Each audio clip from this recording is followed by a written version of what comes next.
We've talked a lot about decarbonization policies, and we've really been talking a lot about the transportation sector, but the building sector is just as important, if not more complicated. And those policies are still developing. So I will welcome our next panel to talk about building decarbonization. Okay, we will get started here. Welcome back, everyone. And welcome to this afternoon's discussion on building decarbonization. Can we get there and how? We would first like to thank NJBIA for hosting this event. Our firm is one of the proud sponsors, so thank you for having us today. And we have a terrific panel here today. We're first going to hear from our panelists, and then we will save a few minutes for questions at the end. So if you have questions, we ask you please hold them, and then have them at the ready for when we conclude here. So, like I said, we have a terrific panel. Jeffrey Grant's here today, and Jeff comes from Mac Cali, now Veris Residential, where he managed utilities matters for over 49 million square feet of commercial office and flex properties across 14 states. He was responsible for procuring energy supplies, maximizing tenant electric revenue, and developing energy efficiency improvement projects. Additionally, he helped mitigate regulatory matters through New Jersey Large Energy Users Coalition. And now, as EnergyPlus Solutions, he provides these services to commercial utilities clients throughout the tri-state region. Chris Moser is here. Chris is Senior Vice President, Head of Competitive Markets and Policy at NRG, and leads the company's regulatory and government affairs teams. He is responsible for advancing and protecting competitive energy markets while developing NRG's advocacy strategy and defending the company's interests, both at the state and federal levels. Previously, Chris served as Executive Vice President, Market and Plant Operations for 6 years, where he oversaw both the operation of the company's generation fleet and the commodity trading activity. Chris holds a master's degree from the University of Pittsburgh's Graduate School of Public and International Affairs and a bachelor's degree from Hamilton College. And finally, here today, we have Duncan Turner.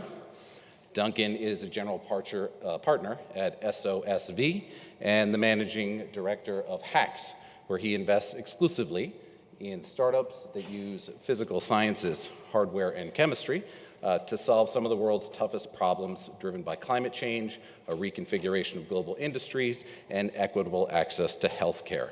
Over the past 10 years, he's invested in over 250 startups at SOV and is focused on climate tech investing since 2018. Fortune has named him one of the top investors to watch in climate tech in 2023. So Jeff is first up to bat today. And so with that, Jeff, take it away. Make sure this works. I'm going to answer the question about decarbonization. Can we get there and how? And my answer is maybe and depends. The sequence of my remarks start with why we're going to be doing this in the first place, and then the maybe is, first of all, the timeline. 100% carbon neutral electricity by 2030 is a pretty steep schedule. And then ultimately, another 16 years from now, we want to have our goals of 2050, which is 80% greenhouse gas reductions relative to 2006, is a pretty steep timeline. Then we're going to talk about the grid readiness, and then under depends, we're going to talk about the concept of the government dictating to us our energy choice freedom. We're siphoning or funneling everybody into all electric cars, all electric homes, all electric everything.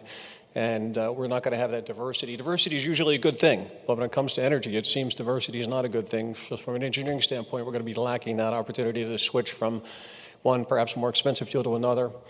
All the other points there I have a slide on, and then we're going to finish up with the NAIOP New Jersey position paper that addresses the impacts of all this regulatory change and cost increases on the commercial real estate marketplace and the collateral impacts of this new policy path we're taking. So why? Why are we going through this process of decarbonizing? This is from the NASA website, which claims to prove the theory of man-made climate change. And this is 1 million years of ice core data and the CO2 content of that ice core over the course of a million years. And we see there's roughly, and I can't read this slide from here, but there's something like, from recollection, around 300 parts per million of CO2 over the course of 1 million years. And around the Industrial Revolution, it popped up to 420. Now, 420 parts per million is not a big deal. It's not 1%, it's not a tenth of a percent, it's 0.043%. And it's 0.000, I can't remember the number of zeros, 43 to 1. So it's a very, very minute amount of CO2 in the atmosphere that's driving this change. And that's the theory behind which we're making all these decisions. So where are we headed? This is the smart grid. This is what it looks like. It's a brave new world. We have generation on the right-hand side, which is nuclear. We're going to be eliminating the thermal fossil plants. And then we're pretty much left with solar and wind, which are intermittent supplies. All that's going to be interconnected to the load. Electric cars, buildings, homes, factories, all electric. It's going to be highly dependent upon the internet and interconnectivity, and that in itself creates a cybersecurity threat. All this interconnecting is going to be required to make sure things work. As the intermittency of the sustainable sources becomes a problem, it's going to be signaling homes and buildings and cars to not charge, to reduce their load, et cetera. And that creates a cyber terrorism issue. You might have read in the news last week, New Jersey American Water, the largest regulated water utility company in the country, 14 million customers, 14 states. They were hit with what we think is a Chinese terror cyber attack. They couldn't bill their customers. Now, that's not too big a deal if you can't bill your customers, but it is a big deal if you can't supply fresh water to your customers. Human beings can last for maybe a week or so during a superstorm Sandy without electricity, but you can't live more than 3 days without fresh water. So be mindful of the risks at hand here. I couldn't agree more with Bob Martin. His remarks about the perfect storm. We're electrifying everything, and we're electrifying it with renewable intermittent supplies. So I kind of think about it more like we're intentionally jumping out of an airplane without a parachute and inventing a parachute on the way down. It depends. Well, it depends upon our willingness not only to accept the fact that everything's going to be electric, we're going to have to accept the fact that when you travel to Atlantic City and you wake up in the morning, you expect to see maybe a whale or some dolphins, you're going to see this. And what you see there, and this, Crystal talked about this, she's from Atlantic Shore South. This is what 197 wind turbine generators are going to look like from the Atlantic City shore. You can see them. They start at about 10.5 miles out, and they proceed further out. You will be seeing this all up and down the coast of New Jersey. So our move towards sustainability is going to require wind energy, and this is what our Jersey Shore is going to look like north and south. The big issue here is cost. What is this costing us?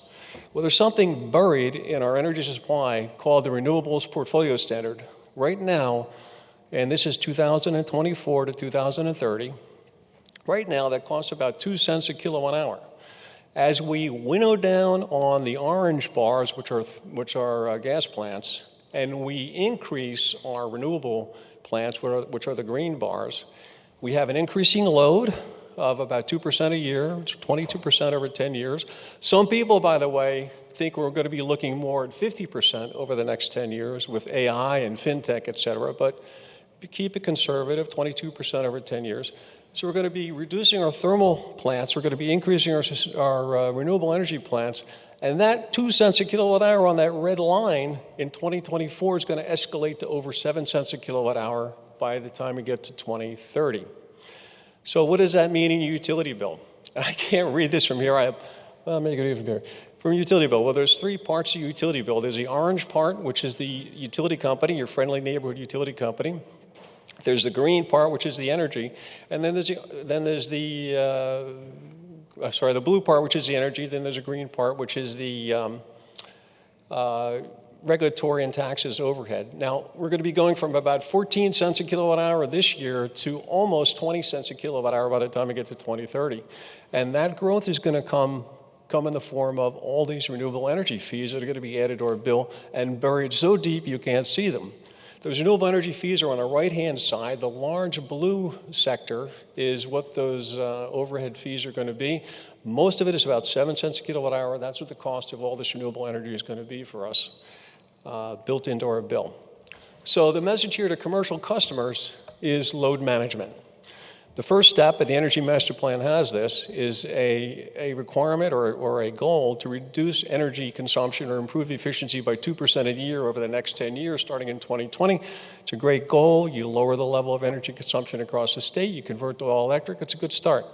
They've got incentive programs. Triennium 1 expires at the end of this year. Triennium 2 starts next year. Very, very generous incentives, leveraging your capital dollars to bring about efficiencies so you're not burdened with these high increasing rates. The other component of the Energy Master Plan is to build load flexibility into everything. Commercial buildings are going to be responsible for not only improving their efficiency, but permanently shaving peak loads and being at the ready to further shave loads, rapidly shave loads when there's a grid crisis and we need to actually reduce energy consumption in a pinch. All that's going to cost money. The National Association of Industrial Office Properties commissioned a study and a position paper. We contributed to that. We're looking at between $6 a square foot and $15 a square foot to bring existing commercial building stock up to standards to be able to comply with the New Jersey Energy Master Plan. There's about 450 million square feet of office space in New Jersey. Figure $10 a square foot, we're looking at $4.5 billion to modernize commercial office buildings to meet the standards of the Energy Master Plan. I'm going to go to the final slide here and give you some closing remarks. To the regulators and politicians out there, the ask is, be mindful of the collateral damage of what we're doing. We're looking at rapidly increasing rates, rapidly declining reliability, and as you look at all this, please have mercy. For the building owners out there, be mindful that the world is shifting. The grid used to be focused on reliability and affordability. Those priorities are shifting. It's now focused on sustainability. Somewhere down the pathway or that hierarchy is reliability and affordability. But in the meantime, think about being ready for increasing rates and being ready to be responsible for your own reliability. A key announcement was made by Larry Ellison of Oracle. Their next server center is going to include 3 small and modular nuclear reactors, about 600 megawatts each. They're going to be building into their facilities their choice of reliability and cost. They check off the green box, no carbon. They check off the cost box, nuclear power, and they check off the reliability box. You can't beat nuclear power. Oh, by the way, that QR code, I can't go backwards, but the QR code, if you scan that QR code, can you go back, please? If you scan that QR code, that's a link to the NAIOP position paper.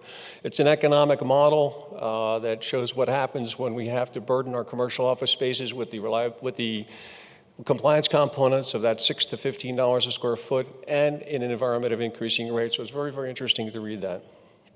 So with that, I thank you all for your time, and I welcome the next speaker.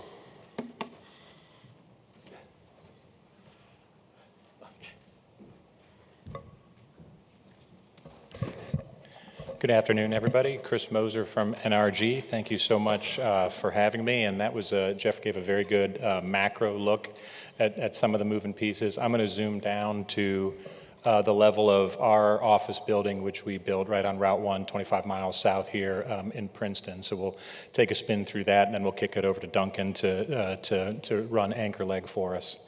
So just a quick little NRG. We've got, Fortune 250. We've got about 7 million customers. There's a decent chunk of those down in Texas. There's 47,000 of them here in the great state of New Jersey. But we have power plants in a lot of different places. We've got about 2.5 gigs in Illinois. 2.5 gigs here in PJM. It used to be bigger than that, but like Tim was saying earlier, there's been a lot of retirements recently, and certainly we have done our part of that. But we also have a very big retail electricity business, both on the commercial and the residential side of things. And about 2 years ago, we bought a smart home business as well. And what we're trying to do is fit all of those pieces in together, which plays a big role in what we're going to be doing going forward. Anyway, there's a bunch of our brands. Just a little look at the portfolio that we've got. Generate about 37 terawatts a year. We serve 160, so we're out in the market quite a bit as we're selling and trying to cover the load that we are covering out there. It's not on here, but 13,000 megawatts of generation, about 9 of that is in Texas, and 2.5 gigs is here in the PJM footprint. And back in 2014, we started our carbon journey, and we put out some fairly bold goals at the time: 50% reduction of our carbon by 2030 and 100% reduction by 2050. And then we got cocky and we said, hey, we're actually going to move that 2030 up a few years and going to try and do it by 2025. And at least so far, it looks like we might make it, because last year we hit about a 58% reduction. Now, this is in the carbon coming from our power plants, right? So you get credit for either shutting something down, running something less, or changing fuels, right? So we did some coal to gas, we shut some things down, and then last year it was a fairly mild spring, and so we didn't run quite as heavy, and that's how we got to the 58%. If you looked at just how much carbon NRG emitted back in 2014, this is all against a 2014 baseline. If you just looked at the flat number, how much did they emit in 2014, and then compared that to how much we emitted in 2023, the number is actually closer to 85%, because we've also sold off and divested big chunks of generation, so it's no longer on our books. But anyway, big carbon goals. And so as we started looking for new office space, we decided, well, we should probably put our money where our mouth is and really overload the new headquarters in Princeton. And so happy to say that we won U.S. Green Buildings. We were an honoree for the New Jersey sector. It's right on Route 1 in Princeton, about 400 or so employees there. It's 130,000 square feet. And it's got all the whiz-bangs you can possibly imagine. The picture is from the third floor looking out to the parking lot. So those are the solar canopies, so to speak. And while they both provide us, and so peak load for us is roughly 600 to 650 kilowatt hours. But so we're basically, on any given day, if it's sunny enough, we're pretty much covering most of our load during the daylight hours. I think over the course of a year, I think we come out to about a third of our load gets covered by the solar panels. So we've got those solar panels you can see in the picture. We've got a bunch of electric vehicle charging. We have wind turbines. You can't quite see them. They were on one of the earlier pages. Oh yeah, they're in the bottom left of the right underneath NRG and NRG Energy there. They kind of look like egg beaters. They were terrible. We had to we literally had to lock them in place because we were worried that they were going to liberate. Liberate's not a good thing when you're talking about the beaters and you got a bunch of cars there and people walking by. So we ended up putting clamps on them. There might be a better way to do it, but they were more like kinetic sculptures, to be honest. So, but the solar's fantastic, and we use a lot of that. There's also solar thermal up on the roof, for hot water. We do have a fancy daylight harvesting, which actually means that the lights are programmed to react based on what ambient lighting is to keep it at the proper level. So if it's a sunny day out, it can adjust the blinds and you don't have to do anything, and it keeps it light there. Bunch of rainwater capture as well, and the green roof is kind of cool because there's a bunch of stuff growing up on the roof, and it's actually fairly relaxing because I think it was, as was mentioned, I was on the trade floor before I slid into this role, and sometimes you just needed to go sit amongst some green, and like sitting on Route 1 isn't necessarily the answer, but going and sitting up, with some nice happy plants, that can be helpful. We do have a bunch of different generation available right there, and as Jeffrey was talking about, the ability to be flexible and to bring yourself down to zero load can be very important. And so we've got some diesel, some natural gas, and a CHP plant as well, which is helpful for controlling it, and then a battery as well. Our trade floor runs out of the Princeton office, and it is unacceptable to not be available all the time. And so it's instantaneous pickup on the trade floor. So there's somebody there. Anytime you drive, just give them a honk, because there's somebody there 24 hours a day, 7 days a week. 3 a.m. Christmas morning, we got three people there because they're the liaison between our power plants and the independent system operators that we deal with, including PJM. So, I mean, this is fairly simple and straightforward, but sometimes that's kind of what it takes. If you want to reduce your business's footprint in terms of carbon, you can reduce your energy use. You can reduce the energy, or you can reduce the carbon portion of the energy you use. And of course, if you're building, you can build with lower carbon materials as well. And there's 100 different ideas here in terms of, hey, do you want to do, demand response? Do you want to do, ESG, demand side solutions? There's a million different ways to come at it, right? Solar panels are great. Do you want to just buy RECs to try and offset your energy use and your carbon intensity? These are all, options to talk about, and there's 100 different companies out there that can help you with that. We're excited about the trying to integrate the smart home technology with the energy saving portion of it, with the ability to interact with the market. We're working on that. We're not there yet, but that is the goal in the next couple of years, which is say, hey, what's the market telling us? How much can we swing this around? Because it's quite possible that instead of having to build, when we were talking about how do we meet this new load that Tim was talking about is coming to PJM. If it costs, let's just say, $1,800, $1,500 a kW to build a new gas plant, and gas plants maybe aren't in the bailiwick for what New Jersey's looking for or what Illinois is looking for. Well, if you can get a bunch of your customers together, give them a smart thermostat, and then figure out how you can move them without them ever noticing that their temperature is changing, now you may be talking about something. And so that's when things get very interesting on that VPP, virtual power plant kind of an approach. Maybe you can do it cheaper, and obviously if you don't have to use the megawatts, then you are reducing the amount of carbon as well. So a lot of different ways to put there, and Mark made me promise that I would put a note in from him. So if anybody runs into Mark Parsons, you can tell him that I paid off the bet. And I think that's it, but happy to take questions after this, and I'll pass it over to Duncan.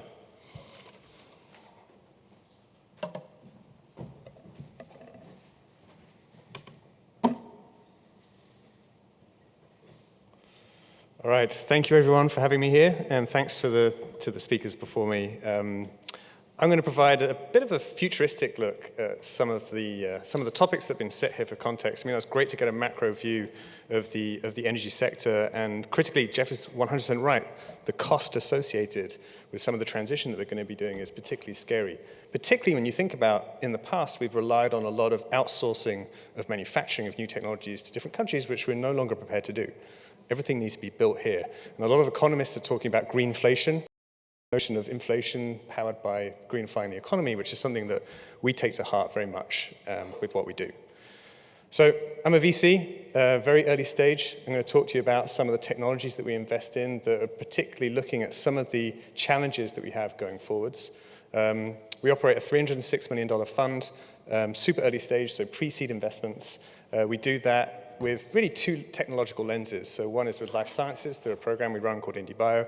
The other one using physical sciences, that's hardware and chemistry. That's the one I run, called HACS. And if you look at some of the broad trends that we invest into, really, building the built environment is one of those. We also look at advanced manufacturing. We look at onshoring manufacturing. We look at critical minerals that are going to supply a lot of the energy transition work that we need to do. But you can summarize us in two ways. We're really compelled by energy independence and industrial resilience. This idea of the fact that you're going to be building this new energy system here in the US. So we invest in things like this. This is a battery recycling plant. It takes crushed batteries, so the black mass, which is the spent batteries, and then formulates that back through a chemical process back into precursor to cathode active material. That's the highest value commodity you get before you make a battery, so that you can enable completely circular economy for the energy systems here in the US. We also invest in companies like this. This is a company in the maritime sector. They use robots to clean the biomass off from underneath ships. If you want to look at one sector that's really trying to decarbonize quickly, it's the maritime sector. Only a year ago, they made a surprise announcement, the IMO, that's the International Maritime Organization. They were going to target a 40% reduction in carbon emissions by 2030, which is just insane when you think about the size at which some of those ships operate at. It produces 50% more carbon emissions than the aviation sector, and they're going to try and decarbonize that 40% by 2030. This company can do about 18% of that just by cleaning the biomass off from underneath the ships. Truly fascinating technology. So we do all this actually from New Jersey, here in Newark. This is our state-of-the-art headquarters. Please do reach out to me and come down and visit if there's something which is of interest to you. We invest in around 25 new companies per year. 70% of those are in climate tech. 60% are specifically energy related. We've got chemical labs there, we've got mechanical labs, we've got light manufacturing, we've got electronics, we've got pretty much everything that these early stage hardware companies and chemistry companies need in order to progress their technology to be able to make as much impact as possible. I first started with our first investment. I've been there for 10 years, so I now get called a veteran, which is nice. My first investment into decarbonization of the built environment was actually this company. It's a German company called Volt Storage, who at the time were looking at residential energy storage, something we don't normally talk that much about. They were using a new technology, a new chemistry called vanadium redox flow, which meant you did not need to use some of the critical minerals that were being sourced by slightly unscrupulous actors in areas that are difficult to control.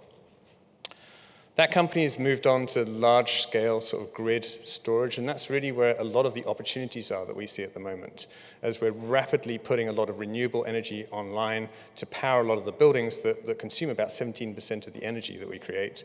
Having enough energy storage there is going to be critical, and this is going to take many forms. It's not just going to be sodium batteries, LFP batteries, and iron salt batteries. It's going to be things like this. This is a company we invested in that replace the, they go to an idle oil well, there's about 1.2 million of them in the US, and then replace the top cap of that oil well with a weight, about 13 kilograms that moves up and, 13 tons, that moves up and down inside and can create potential energy storage for cities, for towns, for factories. It's one of the cheapest ways from a CapEx perspective to enable long-duration energy storage. We're talking sub $10 per kilowatt hour on the CapEx cost, which is just an order of magnitude lower than what you're able to get even with the cheapest batteries from China. We heard previously that in the last panel that gas-fired power plants is going to be something we're going to continue to need, and Jeffrey even talked a bit about it in his presentation. When you think about the amount of energy increase that we're going to need, I actually think gas-fired power plants are going to have a much longer lifetime than a lot of the predictions are hoping for. And so what we do in this case is we try and think about different ways or different investments we can do to lower the impact of those power plants. One way is to, as was mentioned in the last panel, is to do hydrogen mixing with methane. But then another point that was made in that panel was like, look, how are we going to get a load of hydrogen lines into natural gas power plants? It's a permitting issue more than anything else, but also an installation issue. Well, we've invested in this very interesting company. It's a robot which will go down the inside of an existing gas pipeline, coat it with an aluminium oxide layer so that it can carry a hydrogen mix. So you don't get the embrittlement that you would otherwise get if you just put hydrogen straight into a gas pipe. Truly believe this is a great example of where you can just think a little bit outside of some of the constraints with technology. This is a company out of MIT, and just apply that technology to existing problems so that we can speed up some of this transition. Another way is to do carbon capture. That was another thing that was mentioned. We've invested in a few point source carbon capture companies that are really looking to decrease the cost per ton of captured carbon dioxide. If you can get that down to below $65 per ton and potentially lower in the future, which is what this company does, called Mitico, you'll be able to have critically a cost comparative low or no carbon power source through fossil fuels. Which is a very interesting potential for the future. Now, buildings themselves, they use a lot of energy, but they also have a lot of embodied carbon within them in the production. If you just look at the cement production globally, accounts for about 3% of global emissions, and steel is about 7%. Now, obviously, steel has a huge number of other uses outside of buildings, but still, buildings is a significant use of steel from steel production. So we are also investing in technologies that can help to decarbonize this. A great example here is a company called Cocoon Carbon. They are a company that take electric arc furnace slag.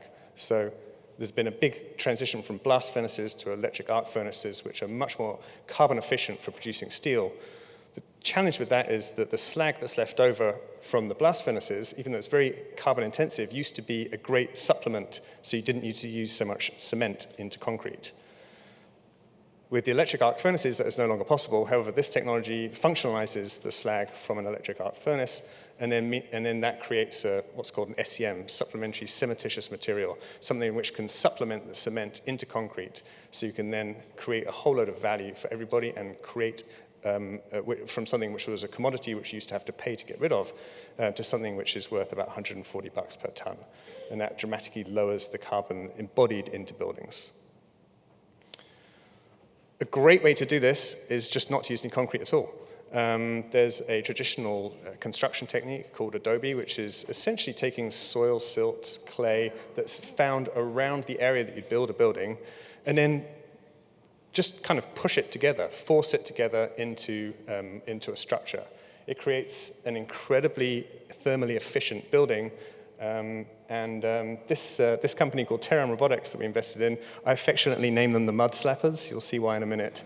They pick up mud from the ground and then just force it together to create these walls that not only are much more energy efficient, acoustically efficient or acoustically resilient, but they also look great. And lastly, robotics is not just used in the construction industry for walls, but also for roofs. And why is this important? Because solar, residential solar in particular, is a very important part of the energy transition for decarbonizing buildings. This company right now is showing roofing tiles, but also is working on solar tiles. So being able to use robotics to replace the tiles that are currently on a building with solar panels is an incredibly efficient way to be able to maximize the grids in different areas that are under strain from overuse in peak times. I'd be remiss if I didn't talk about HVAC. It's where I started off my career. I was a researcher in HVAC for a couple of years when I came out of university, and trying to figure out ways of decarbonizing that sector. One company that we invested in takes a completely different approach to what others do. A lot of people don't talk about the fact that around a third of the carbon emissions from the waste of HVAC is from just escaping gas. So the refrigerant that's used, there's a variety of different ones, contributes to about a third of the waste. Another third is just blocked filters, believe it or not, and then the other third is mechanical problems. This company has a completely different approach. Rather than using traditional refrigerant, they use a solid-state heat pump. They have constructed this effectively from semiconductor-type material. It has a COP, so a coefficient of performance, that's getting up to the same as a split system. They're not quite there yet. But when you think about the fact that you've got a completely solid-state HVAC, no moving parts, just a fan, you've got something which is going to last for decades rather than lasting for years, something that doesn't need to be serviced and will never leak refrigerant, which is a huge win for the environment. I just want to finish on one kind of point around buildings. You know, COVID, which people probably hopefully do remember, but not for good reasons, really changed the way we think about indoor air quality. And when we think about buildings being more efficient, and we heard about managing the energy within buildings, one of the challenges is the fact that we're actually doing the opposite in many cases these days. We're starting to put MERV 13, MERV 15, and even HEPA filters into buildings because people are worried about the biosafeties. They're worried about airborne pathogens in the air. And that is a problem. That can spike up the energy usage inside buildings, even though you've got good intentions because you're trying to create a more safer environment for the inhabitants. That creates problems. And there's two solutions to that are out in the market at the moment. One is just to understand a lot more about your building. This is a company called Butler. They have proximity centers all around a building. They can map out the entire building. They use a beautiful piece of software with some AI that can help to track different people through a building and make sure that there's the right energy going into the building into the correct areas for lighting, for heating, etc. The second way is to use a different way of sterilizing, which is UV light. So UV light, typically you think about as dangerous for the body, but actually there's different wavelengths of that can work in a building where inhabitants are, so it can protect you from infections from the air, but then also massively lower down the amount of energy that's used to enable a safe environment. So these are just some of the things that we're investing in.